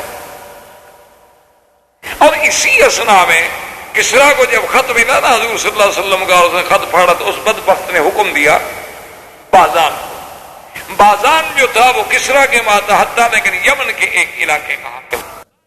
اس نے پتہ ہے حکم کیا دیا، اس نے کہا کہ تم فوراً محمد الرسول اللہ صلی اللہ علیہ وسلم کو جاؤ مدینہ منورہ اور گرفتار کر کے میرے پاس پیش کرو. بازان ایک طاقت تھی اور پھر اس کے پیچھے کسریٰ تھا. بازان کو جب یہ خط ملا تو اس نے کہا اب اس کے لیے اتنا میں تردد کرنے کی کیا ضرورت ہے، ہم اتنی بڑی طاقت ہیں، اب یہاں سے ہم فوجیں چڑھائیں اور مدینے پہ جا کے حملہ کریں اور آپ کو گرفتار کریں، یہ تو مسئلہ ہی کوئی نہیں. اس نے دو آدمی بھیجے کہ جا کے محمد عربی صلی اللہ علیہ وسلم کہہ دو کہ کسریٰ کا حکم ہے اور بازان نے ہمیں بھیجے، آپ چلیں ہمارے ساتھ پیش ہو جائیں. دو آدمی آ گئے، حضور صلی اللہ علیہ وسلم کو آ کے ملے اور انہوں نے بازان کا حکم دیا کہ جی کسریٰ کا حکم ہے کہ بھی حضور کو گرفتار کر کے پیش کیا جائے. بازان نے بھیجا ہے کہ میں نہیں چاہتا کہ بات بڑھ جائے کہ ہم مدینے والوں سے مقابلہ کریں اور آپ کو مقابلہ کر کے لے جائیں، آپ آ جائیں تاکہ ہم آپ کو کسریٰ کے حوالے کر دیں. آپ نے فرمایا اچھا ٹھیک ہے میں کل جواب دوں. اور کسریٰ بھی اس وقت رب کہلاتا تھا، جیسے فرعون کہتا تھا انا ربکم الاعلی، اسی طرح کسریٰ کے جو بادشاہ تھے وہ بھی اپنے آپ کو رب کہلاتے تھے. حضور صلی اللہ علیہ وسلم جب صبح آئے تو وہ آدمی آگے، انہوں نے کہا ہاں جی کیا جواب ہے، تیاری کریں چلیں ہمارے ساتھ. حضور نے فرمایا کہ بازان سے جا کے کہہ دو ان ربی قتل ربکم، میرے رب نے تمہارے رب کو مار دیا. جس کے پاس مجھے تم نے پیش کرنا ہے نا وہ مت مر گیا. جب وہ بندہ مر گیا میں کیوں جاؤں؟ نے کہا جی یہ کیسے ہو سکتا ہے، کسریٰ کی بات آپ کو کیسے یہاں کیسے پہنچ گئی، کل تو آپ نے یہ نہیں بتائی. کہا میں نے بتائی، میں نے بتا دیا ہے، جا کے بازان کو کہہ دو بس. وہ دونوں آدمی واپس چلے گئے. انہوں نے آ کے بازان کو خبر کی، انہوں نے کہا کہ جی ہم واپس آ گئے. جب وہاں گئے تو حضور نے فرمایا کہ ان ربی قتل ربکم، میرے رب نے تمہارے رب کو قتل کر دیا. جب تمہارا رب تمہارا بادشاہی قتل ہو گیا تو میں کس کے پاس جاؤں؟ کیسے ہو سکتا ہے، کسریٰ کو کون مار سکتا ہے، کسریٰ عظیم و فارس. ابھی بیٹھے ہوئے یہ باتیں کر رہا تھا کہ کسریٰ کے بلد کا ایک آدمی وفد پہنچا اس کے پاس. انہوں نے آ کے خبر دی، انہوں نے کہا کہ اس کے بیٹے نے بادشاہ اپنے باپ کو قتل کر دیا. انہوں نے کہا کب قتل ہوا؟ وہی رات جو رات کی حضور نے خبر دی.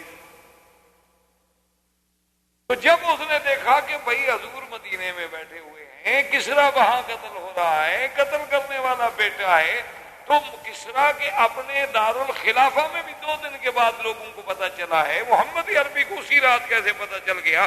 اس نے کہا اپنے وفد سے سن لو اشہد ان لا الہ الا اللہ واشہد ان محمد رسول اللہ، اللہ کا نبی ہے، میں نے کلمہ پڑھ لیا، ختم، میں مسلمان ہوں، میں نبی سے مقابلہ نہیں کر سکتا.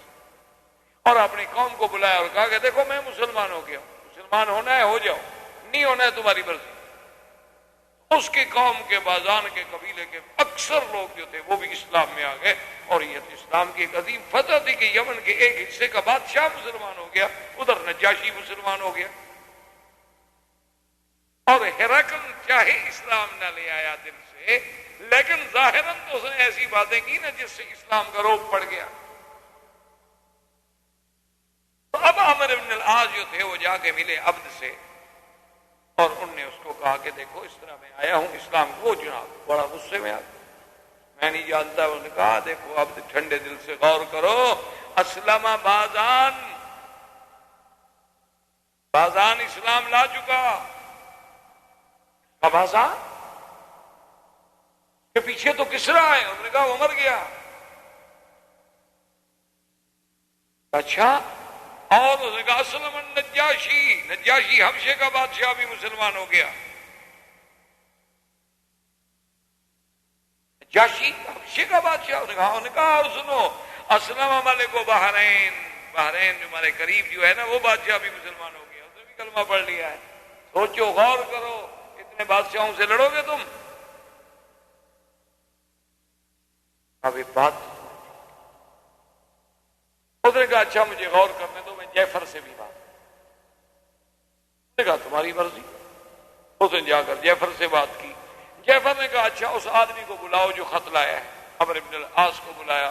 عمرو بن العاص نے پھر اسلام کے محاسن، حضور صلی اللہ علیہ وسلم کے معجزات اور حضور صلی اللہ علیہ وسلم کا ہرقل کے پاس آدمی بھیجنا، ہرقل کا جواب دینا، یہ ساری باتیں جب پیش کی تو انہوں نے کہا اچھا دیکھو تم گواہ ہو جو ہم دونوں بھی کلمہ. عبد اور جعفر جو تھے یہ دونوں بھی مسلمان. اللہ تبارک و تعالیٰ نے ان کو بھی اسلام نصیب.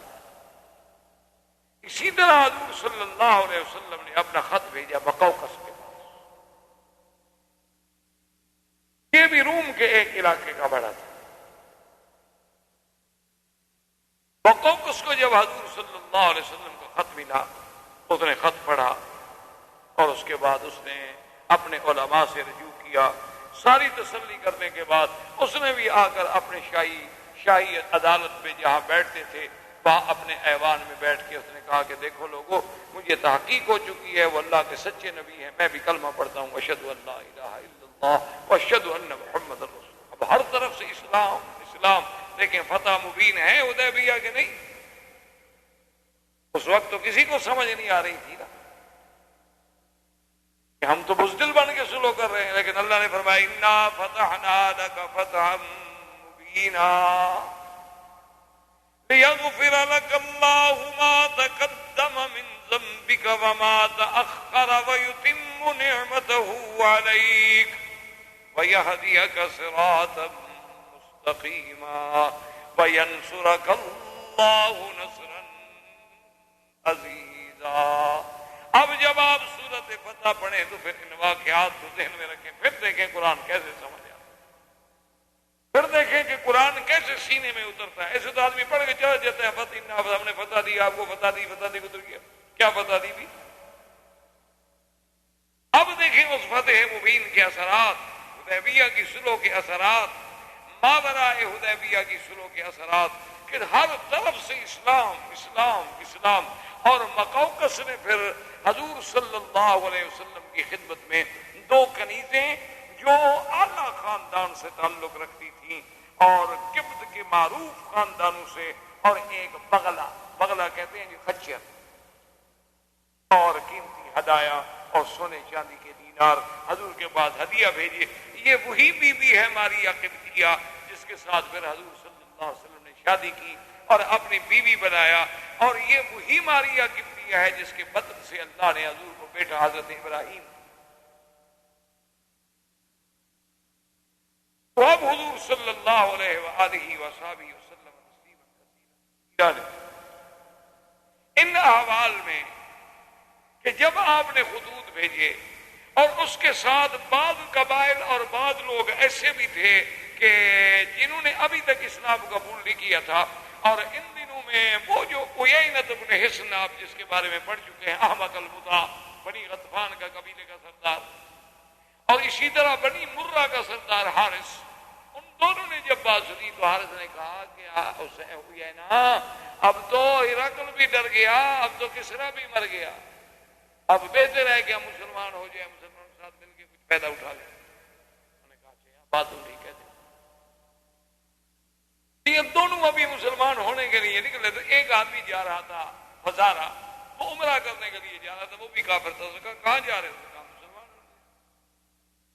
جلدی نہ کرو، مسلمان نہ ہو، میں جا رہا ہوں عمرے پہ، مجھے مکے میں جا کے ذرا پتہ کرنے دو کہ قریش کا حال کیا ہے. اگر تو قریش بھی ڈھیلے پڑ گئے، ہمارے قریب ہیں قریش، روم فارس ہمارے قریب نہیں ہے، اگر تو قریش بھی کمزور ہو گئے ہیں تو واپسی پہ میں آگے بتاؤں گا، پھر مسلمان ہو گئے. اور اگر قریش ڈٹے ہوئے ہیں نا تو پھر ہمیں ابھی پاؤں پہ رہنا چاہیے. خالد جیسا عقل والا آدمی، خالد جیسا ذہین آدمی، ابھی تک اس کو اسلام کی حقانیت معلوم نہیں ہو سکی، سمجھ نہیں آ سکی کہ اسلام ایک سچا مذہب ہے۔ واللہ لو جاء عندنا لنکرمنہ ولنقدمنہ، کاش وہ ہمارے پاس آتا، اسلام لے کے آتا، ہم اس کی عزت بھی کرتے اور ہم اس کو اپنے آگے رکھتے۔ اچھا، ابان کے دل میں اللہ نے بات ڈال دی، ابان نے خط لکھا خالد کو کہ خالد اس طرح حضور نے باتیں کی تھی، اب تمہاری مرضی، تم خود سوچو۔ لیکن دیکھو کافر ہے، حضور نے جو بات کی تھی وہ پہنچائی خالد۔ اسی اسنا میں عمرو بن العاص مکے میں آئے، ان کی ملاقات خالد بن ولید سے ہو گئی۔ انہوں نے بتلایا کہ وہ اللہ کے بندے، وہ تو عبد بھی مسلمان ہو گیا، جعفر بھی مسلمان ہو گیا، بحرین بھی مسلمان ہو گیا، کیا سوچ رہے ہو؟ کیوں اپنے آپ کو اسلام کے پیچھے چھوڑ رہے ہو؟ اسلام ایک سچا مذہب ہے جو غالب آ رہا ہے۔ خالد نے کہا کہ اچھا، تو خالد بن ولید بھی مسلمان ہو گئے، عثمان بن طلحہ بھی مسلمان ہو گئے، ان دونوں کا اسلام عمرو بن العاص ذریعہ بنے۔ اور یہ تینوں جب آئے اور حضور صلی اللہ علیہ وسلم کے مدینہ منورہ میں دخل، فکبر رسول، حضور فرمایا اللہ اکبر، حضور نے فرمایا دخل شباب فی الاسلام، کیا جوان اسلام میں آئے ہیں، تینوں شباب تھے۔ اور خالد ولید تو وہ آدمی ہیں کہ پورے عرب کی تاریخ میں، یعنی حضور صلی اللہ علیہ وسلم کے قرن میں صرف دو آدمی تھے، ایک خالد بن ولید اور ایک زبیر بن العوام، جو دونوں تلواروں دونوں ہاتھ سے لڑتے تھے۔ ورنہ آج تک کوئی بہادر ایسا نہیں ہوا جو دو ہاتھ سے لڑے، ہمیشہ تلوار ایک ہاتھ سے چلائی جاتی ہے، دوسرے میں ترس پکڑتے ہیں، ڈھال پکڑتے ہیں، گھوڑے کو پکڑتے ہیں اور ایک ہاتھ سے تلوار چلاتے ہیں۔ لیکن یہ دونوں ایسے بہادر تھے کہ دونوں ہاتھ سے تلوار چلاتے تھے اور گھوڑے کو اپنے ٹانگوں سے قابو رکھتے تھے۔ اور ماشاءاللہ قد اتنا بڑا تھا کہ گھوڑے سے بھی پاؤں زمین پہ لگ جاتا، طویل القامت، اور اتنی ہیبت ہوتی تھی کہ دشمن سامنے کھڑا نہیں کام لے آئے۔ اور وہ فضالہ جب آیا تو اس نے قریش سے پوچھا کہ مکے والوں کیا خیال ہے، حالات کیا؟ انہوں نے کہا ہم تو تیاریاں کر رہے ہیں، حالات کیا ہیں؟ ہم نے تو صلح حدیبیہ کا ایک بہانہ بنایا کہ کچھ ہمیں تیار ہونے کا موقع مل جائے، ہم تو تیاری کر رہے ہیں، بس تھوڑی دیر ہے، ہم جب تیار ہو گئے ہم تو پھر حملہ کریں گے مکے میں، مدینہ منورہ۔ حضور صلی اللہ علیہ وسلم کو ایک اطلاع یہ ملی، اور ایک اطلاع یہ ملی کہ بنی غسان جو ہیں وہ تیاری کر رہے ہیں مدینہ منورہ پہ حملہ کرنے کی، جس کو مارکہ موتا کہا جاتا ہے، موتا۔ تو حضور پاک نے اس کے لیے عمرو بن العاص کی قیادت میں حکم دیا، لشکر کو موتا روانہ کیا، وما علینا الا البلاغ۔ برادران اسلام، واجب الاحترام بزرگوں، دوستوں، بھائیوں، عزیز نوجوانوں، حضور صلی اللہ علیہ وسلم کی سیرت طیبہ کے دروس کے سلسلے میں الحمدللہ ثم الحمدللہ کہ ہم نے سرکار دو جہاں حبیب کبریاء سیدنا محمد مصطفیٰ صلی اللہ علیہ وسلم کی ولادت طیبہ سے لے کر پھر آپ کی ہجرت، غزوہ احد، غزوہ احزاب، اجلاء یہود، اور اس کے بعد غزوہ خیبر،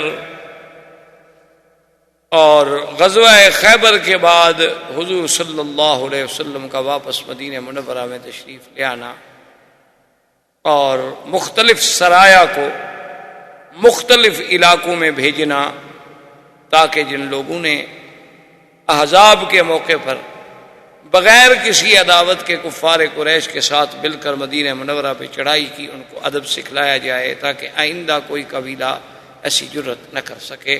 اسی ضمن میں حضور صلی اللہ علیہ وسلم نے ایک سریہ میں لشکر تیار فرمایا، اور اس کو غساسنہ، یہ بنو غسان،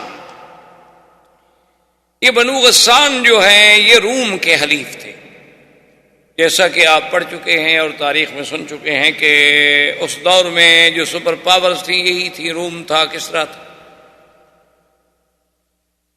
تو یہ غسان جو ہیں، غساسنہ جو کہلاتے تھے، یہ خود بھی ایک بہت بڑا قبیلہ تھا، لیکن یہ حلیف تھے روم کے۔ حضور صلی اللہ علیہ وسلم نے بنو غسان کی تعذیب کے لیے جو لشکر تیار فرمایا، تقریباً 2000 آدمی پر مشتمل، کیونکہ وہ بہت بڑا قبیلہ تھا اور بڑا طاقتور قبیلہ تھا، جسے بعد میں غزوہ تو آپ نہیں کہہ سکتے چونکہ حضور صلی اللہ علیہ وسلم تشریف نہیں لے گئے، جسے آپ جنگ کہہ سکتے ہیں، معرکہ کہہ سکتے ہیں، سریہ کہہ سکتے ہیں، موتا کے نام سے کتابوں میں، احادیث میں، سیر میں مشہور ہوا، کیونکہ اس جگہ کا نام موتا تھا اور قلعہ جو تھا وہ موتا کا قلعہ کہلاتا تھا۔ اور اس سریے میں ایک عجیب بات ہوئی کہ حضور صلی اللہ علیہ وسلم نے جب سریے کو حکم دیا جانے کے لیے تیار کیا تو آپ نے فرمایا کہ سب سے پہلے تو اس سریے کا پرچم جو ہے وہ حضرت زید اٹھائیں گے، اور اگر حضرت زید شہید ہو جائیں تو پھر یہ پرچم جو ہے حضرت جعفر اٹھائیں گے، اور حضرت جعفر کے بعد یہ پرچم جو ہے ابی عبیدہ بن الجراح اٹھائیں گے۔ ایک روایت میں ہے کہ عبداللہ ابن رواحہ اٹھائیں۔ حضور صلی اللہ علیہ وسلم نے عام طور پہ جو لشکر ہوتے تھے، فوج ہوتی تھی، وہ جمعرات، جمعہ کے دن زیادہ سفر نہیں ہوتے تھے۔ یہ پہلا سفر ہے جو صحابہ نے جمعہ کے دن صبح کی نماز کے بعد شروع کیا، اور اسی سفر میں عبداللہ ابن رواحہ جو تھے وہ واپس آ گئے راستے سے۔ ان کے دل میں یہ آیا کہ جب مدینہ منورہ میں جمعہ ہے اور حضور صلی اللہ علیہ وسلم کے ساتھ جمعہ پڑھنے کی سعادت کو معمولی سعادت تو نہیں ہوتی، اور پھر ہم لوگ جہاد پہ جا رہے ہیں، خدا جانے واپس بھی آئیں گے یا نہیں آئیں گے۔ تو وہ واپس آ گئے مدینہ منورہ میں، انہوں نے آ کر جمعہ حضور صلی اللہ علیہ وسلم کے ساتھ پڑھا۔ حضور کی جب نظر پڑی تو حضور نے جمعہ سے فارغ ہونے کے بعد بلایا، فرمایا کہ عبداللہ کیا ہو گیا؟ ہم نے آپ کو حکم دیا ہے کہ آپ غساسنہ کی طرف جائیں اور آپ واپس آ گئے۔ اس نے کہا رسول اللہ میں کسی وجہ سے یا کسی کمزوری سے واپس نہیں آیا، بس میرے دل میں آ گیا کہ آج جمعہ کا دن ہے اور حضور کے پیچھے مدینہ منورہ میں جمعہ ادا کروں، اور پھر میرے پاس الحمدللہ بڑی تیز رفتار سواری ہے اور میں قافلے کو ابھی جا کے پکڑ لیتا ہوں۔ حضور نے فرمایا تم جانتے ہو کہ اگر ساری دنیا جو ہے نا وہ اگر تمہیں مل جائے اور اللہ کے راستے میں خیرات کرو تو ان کے ثواب کو تم نہیں پہنچ سکتے جو جا رہے ہیں۔ تو خیر عبداللہ بن رواحہ چل، جب یہ قافلہ روانہ ہو گیا تو ان کی مدد کے لیے اور صحابہ بھی بھیجے گئے۔ اب ان کا جو عدد تھا وہ 3000 ہو گیا۔ ایک یہودیوں کا بہت بڑا عالم تھا، اس کو جب ایک صحابی نے یہ بات سنائی کہ بھی اس طرح حضور پاک نے لشکر بھیجا ہے، سریہ بھیجا ہے، اور آپ نے فرمایا کہ پہلے پرچم زید لے گا، پھر جعفر لے گا، پھر عبداللہ لیں گے، تو اس یہودی نے کہا کہ تم سمجھتے ہو یہ کیا بات ہے؟ کہا کہ نہیں کوئی بات نہیں، یہ تو پرچم ہے، بھئی جنگ میں کبھی وہ اٹھاتا ہے، کبھی وہ اٹھاتا ہے، کبھی وہ اٹھاتا ہے۔ اس نے کہا نہیں، اللہ کا نبی جب ایسی بات کرے تو یہ دلیل ہوتی ہے کہ وہ لوگ شہید ہو جائیں گے۔ حضور صلی اللہ علیہ وسلم نے جب یہ بات فرما دی ہے کہ پہلے زید اٹھائیں گے پرچم، پھر جعفر اٹھائیں گے، مطلب یہ ہے کہ وہ شہید ہو جائیں گے، اب وہ بچ نہیں سکتے۔ کہا کیسے؟ اس نے کہا بس ہم نے تو کتابوں میں پڑھا ہے نا کہ اللہ کے نبی سے جب یہ بات نکل جائے تو یہ علامت ہوتی ہے کہ وہ لوگ شہید ہو۔ اس نے کہا ٹھیک۔ اب جناب جب یہ لشکر وہاں پہنچا اور وہ غساسنہ بنو غسان کو بھی پتہ چلا تو ان کا جو سردار تھا حارث، اس نے روم کے بادشاہ کو لکھا کہ ہماری مدد کرو۔ احباب کرام، اس کے بعد اب آپ اس مبارک سلسلے کی CD نمبر 25 سماعت فرمائیں۔